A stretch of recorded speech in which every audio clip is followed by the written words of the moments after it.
አማራጭ ልታደርጊው? እኔን ተረዳኝ በቃ እኮ ነው አይደለም ሄርሚ፣ እኔ ላንቺ ቀለበት እስከማደርግልሽ ድረስ የደረስኩት አንቺ ላይ በተማመንና ነገ ከነገ ወዲያ አብረን እንኖራለን ወይንም ተስፋ አለን ብዬ ስለማስብ ነው አይደል እንዴ? አዎ፣ ግን ምናልባት ይሄ ጊዜው አይደለም ልትለኝ ትችላለህ፣ አላውቅም ያንተን መልስ።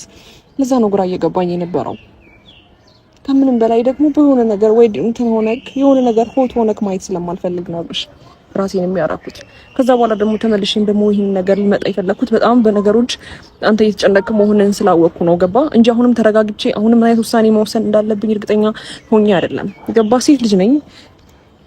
ድንገት የተፈጠረ ነገር ነው። ምን ማድረግ እንዳለብኝ አላውቅም። እሺ ኤርሚ፣ ስላረገሽ ብቻ ነው የጠፋሽው? አዎ። ሌላ ነገር ምንም የለም? አዎ። እውነት ማርያምን ምንም የለም። ስላረገሽ ብቻ ነው የጠፋሽው? አዎ። እና እኮ ይሄ ደስ የሚል ነገር ነው። የምር እኔ ወንድሜ ልጅ ባንቺ ስላለው ደስ ነው የሚል። የምር የአብርሃምን አላውቅም። ምናልባት ያሳለፍናቸው ነገሮች ምናምን ብዙ ነገር ሊሆኑ ይችላሉ። ይልቴ ነው ትንሽ መረጋጋት ፈልጌ ነው እና ተረጋግቼ አለሁኝ። ትንሽ መረጋጋት አለብኝ። ትንሽ ግራ የተጋባ ስሜት ውስጥ ገብቻለሁ እና በቃ መኪና ውስጥ ተጠብቃችሁ እንዴ? አብረሽ ቆይ እንዴ ልንገርህ፣ በእግዚአብሔር ገና ከሆነ ትርቀኝ ነው። እኛ መሄድ ካለብን እኛ እኔ እኮ ምንም ነገር እኮ አሁን የተፈጠረ ነገር የለም። እሺ ምንድን ነው? ትንሽ መረጋጋት ፈልጌ ነው። ይሄን አለኝ ተጠብቃችሁ መኪና ውስጥ እንኳን አርግዘሽና ሹል ይዘሽ በሆድሽ ድሮም ደርበብ ነው ወትሮም አካሄድሽ። ማይክል ጃክሰን እንግዲህ እናንተ ጨርሱት፣ እኔ ትንሽ ልረጋጋ ብሎ እንግዲህ ደንግጦ ማመን እስከሚያቅተው ደረጃ ድረስ ትቷቸው ሄደ። በጣም ነው የሚያሳዝነው። እንግዲህ ምን ተፈጠረ ሌሊቱን ኮሜንታተር እንዳለ እንኳንም ደስ ያለሽ እንኳንም ተረገዘ በማለት ኮሜንትን ቢገልጹም እንግዲህ ሩታ መልካም የመቃጠል ዘመን ይሁንልሽ ሲሉ፣ ግማሾቹ ደግሞ አብርሃም በጣም ነው የሚያሳዝነው በማለት ገለጹ። ሰበር ዜና። ሰላም ጤና ይስጥልኝ ክብራንና አድማጭ ተመልካቾቼ በመላው ዓለም ላይ ለምትገኙ ውድ የዜድ ሾው ቤተሰቦች በያላችሁበት የዓለም ዳርቻ ሰላማችሁ ብዝት ትርፍ ይበል።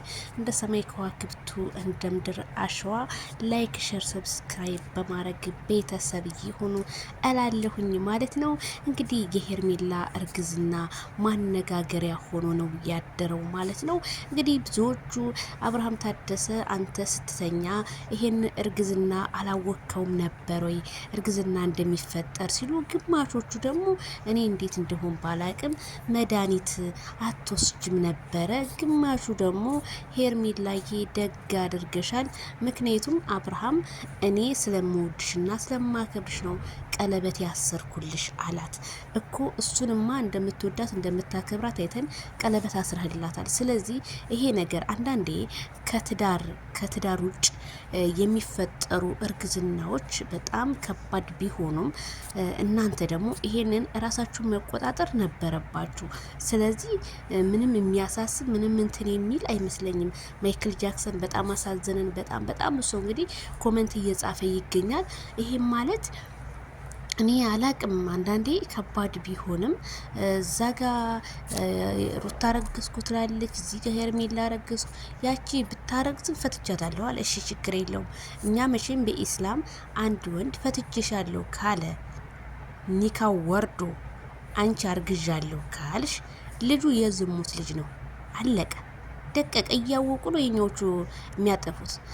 ሁለተኛ ማይክል ጃክሰን ይችል ሊፈተዋት ብሏል። በእንግዲህ በሃይማኖታችሁ እግዚአብሔርን እያለች ነው።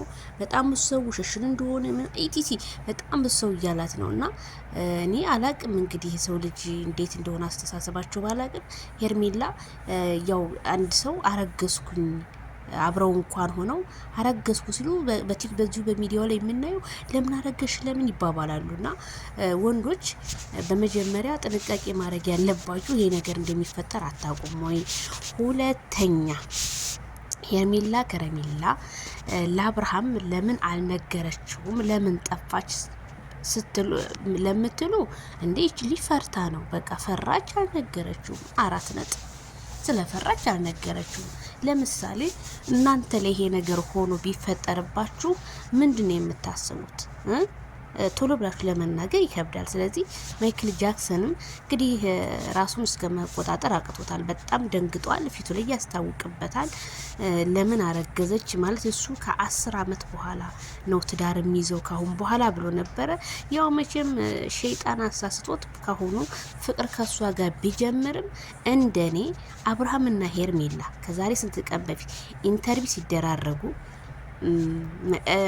ድንግል እንደሆነች የተለያየ ብዙ ለመጀመሪያዋ ወንድ እንደሆነ ምናምን ስትናገር የነበረው። እኔ ግን መቼ ተገናኝተው እነዚህ ልጆች መቼ ተገናኝተው የሚለው እኔ ውስጥ ተፈጥሮብኛል፣ ጥያቄ ፈጥሮብኛል። እኔ እንደው ምን አልኩኝ፣ አረ እንደው ይሄ ዋና ገንዳ ሲሄዱ በዘዛ እንደው ተፈጥሮ እንደሆነ እንጂ ሄርሜላ የሚደነገጠችው ከሱ ጋር ሪል እንትን ብትል ምንም አደነግጥም ነበር ብዬ ነው የማስበው። አብርሃም እዚህ ጋር የሰው ልጅ ፍቅር እስከ መቃብር የሚባል ነገር አለ። ህዝብ በሰላም እየጠበቃችሁ ሄርሜላንም እየጠበቃት ነው። ስለዚህ እናንተ ፍቅርን ነገር ማንጣት እንጂ ይሄ ተረገዘ አተረገዘ በማለት ደግሞ ነገ ጧት ብዙ ዲኤንኤ ምናምን ይመርመር እየተባለ ነው። ምርመራ ምናምን እያላችሁ ጊዜዎቹን ደግሞ ልፈጁ ነው።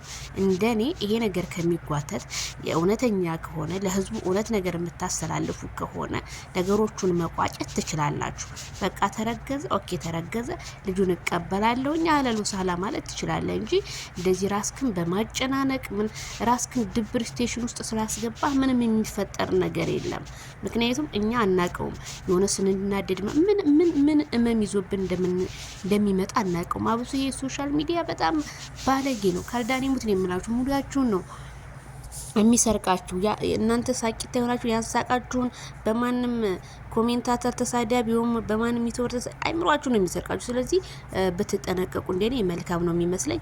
አብርሃም እንኳን ይሄንን አይደለም ስንት ነገሮችን አልፈሃል። ጠንካራ ሰው፣ በጣም ጀግና፣ በጣም ለብዙዎቹ አርአያ የምትሆን ወንድማችን ይሄ አረገዘች ተብሎ ስምህ እንዲጠፋና አቀርቅረህ እንዲመጣ በፍጹም አንፈልግም። አንተ ከተማመንክበት ምንም ይሄ እኔ አላቅም። እንግዲህ ወደፊት ሚስቴን አካልክ እንኳን መረገዝ አይደለም ሌላ ነገር ብትሆን አንተ ልጅቷን መቀበል ነው ያለበት። በቃ እኔ መቀበል አለበት ብዬ ነው ማምነው። ምክንያቱም ዜድ ለምን አንገቱን ደፋ ለምን አረገዝኩ አለችው ምናምን ለምትሉ እና ላይረገዝ ነው እንዴ? እና ምንድነው የሚባለው እሳትና ጭር ተገናኝተው ላይረገዝ ነው እንዴ? እንዴት ነው የምታስቡት እህቶቼ? አንዳንዴ ቆም ብለን እናስብ እንጂ እኔ ምንም ይሄ ውሳኔ ለምን አረገዘች ምናምን ለምትሉ እኔ በፈጣሪ ስራ አልገባም። ይሄ የፈጣሪ ስራ ነው።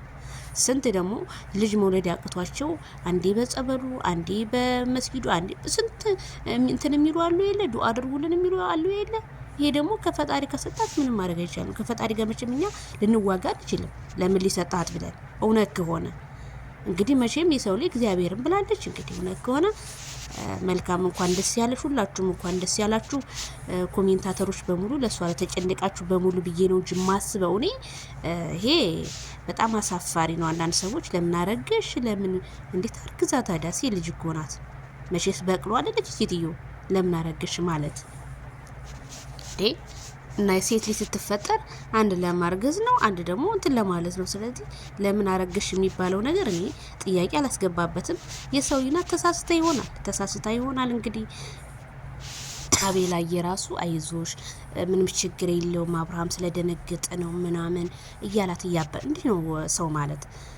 እሷ እንደውም ደንግጣ እንዴት ታይልክር ነው በቃ ካሁኑ ምናምን አለችው። እሱ ራሱን ጊዜ ልስጥ ለራሴ ላስብ ብሎ ነው። እኔ ሰሞኑ ሲጀመር የሆነ ነገር እኔ ከዛሬ 4 ቀን በፊት ሰምቻለች የእርጉዝ ናት መባሉን፣ ግን እኔ ሳይጣራ በቻናሌ ላይ አስተላልፌ በኋላ ችግር ይመጣብኛል በማለት ዝም ነው ያልኩት እንጂ ሰምቻለሁ።